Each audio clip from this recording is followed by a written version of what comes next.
Mr. Chairman, on June 27th, 2019, at 11:15 in the morning, a worried mother called the Allen, Texas Police Department. She shared with them her concern about her son, who owned an AK-47.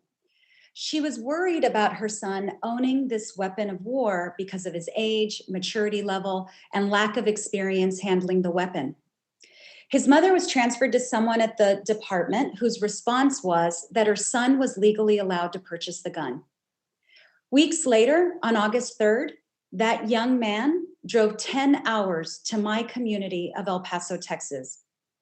On a sunny Saturday morning, he walked into a Walmart, one of the busiest in town, while families were shopping for groceries and school supplies, and he began what would be the deadliest targeted attack against Latinos in modern American history.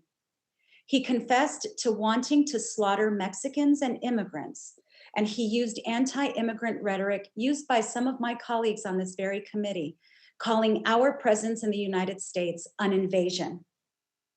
23 innocent lives were taken, dozens were injured, and my community was and still is devastated. Mr. Chairman, I seek unanimous consent to enter into the record the ABC News article, "Mother of Alleged El Paso Shooter Called Police About Son Owning Assault Rifle." Without objection.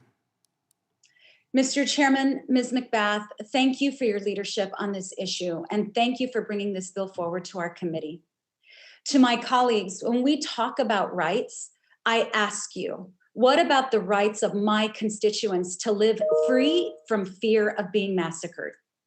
And for those who want us to punt to the states, I can tell you that we cannot depend on state government to protect the health, safety, and welfare of our constituents.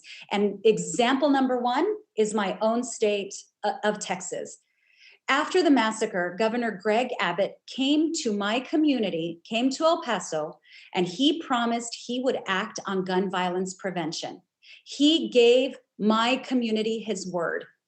His word turned out to be worthless. Even after the massacre, after that empty promise, Texas now has some of the loosest gun laws on the books in the country. So no, the state cannot be trusted as long as there are elected officials willing to trade the lives of their constituents in exchange for NRA money and votes. So it's up to us to ensure our communities are safe, and I'm proud to support this common sense legislation. Thank you, Mr. Chairman. I yield back.